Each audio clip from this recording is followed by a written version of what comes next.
విరాట్ వాళ్ళ ఇంట్లో వాళ్ళ అమ్మ నాన్న వెడ్డింగ్ యానివర్సరీ సెలబ్రేషన్స్ అయితే జరుగుతూ ఉంటాయి. ఇంతలో అక్కడికి డెకరేషన్ కోసం అని చెప్పి కొన్ని ఆర్డర్ పెడతారు. ఇంతలో అక్కడ ఉన్న అతనైతే విరాట్ వస్తాడు. ఇక విరాట్ వచ్చి మారు వేషంలో వచ్చి తనైతే తన నోటికి ముఖానికి మాస్క్ వేసుకొని తనైతే లోపలికి వెళ్తూ ఉంటాడు. చంద్రకళ వచ్చేసానే, నీ తాట తీస్తాను, నేను ఆ విరాట్ గారిని చంపేస్తానని చెప్పి అంటూ ఉంటాడు. ఇంతలో అక్కడ ఉన్న సామాన్లన్నీ కూడా లోపలికి మోసుకొని వెళ్తూ ఉంటాడు. అలా మోసుకొని వెళ్తూ అక్కడ ముసుగు వేసుకొని వెళ్తూ ఉంటాడు. ఇంతలో చంద్రకళ అయితే ముసుగు వేసుకున్నాడేంటి ఇతను అని చెప్పి అనుకుంటూ ఉంటుంది. ఇక విరాట్ని చంపడానికైతే విరాజ్ అయితే ప్లాన్ చేస్తూ ఉంటాడు.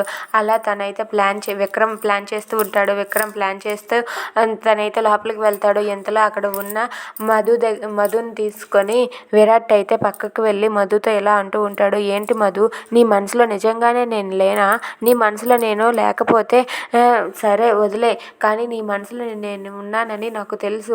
మా అమ్మ నాన్న పెళ్లి రోజు పూర్తయ్యేలోగా నువ్వు నా మనసులో ఉన్నావని నువ్వు నాతో చెప్పు. నువ్వు కానీ అలా చెప్పకపోయావో నేనే అందరి ముందు బయట పెట్టేస్తాను. మనిద్దరం ప్రేమికులమని, మనిద్దరం ప్రేమించుకుంటున్నామని నేనే అందరికీ నిజం చెప్పేస్తానని చెప్పి అంటాడు. అది వినగానే అక్కడ ఉన్న చంద్రకళ ఒక్కసారిగా షాక్ అయ్యి అలా ఉండిపోతుంది.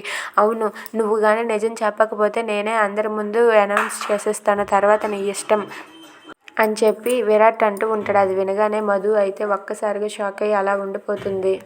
ఇక మధు అయితే ఏం చేయలేక మౌనంగా ఉంటుంది. ఇంతలో అక్కడే ఉన్న విక్రమ్ మాత్రం విరాట్ని చంపాలని ప్లాన్ చేస్తూ ఉంటాడు. ఎలాగైనా సరే వీడిని చంపేస్తానని చెప్పి విక్రమ్ అనుకుంటూ ఉంటాడు. Please subscribe.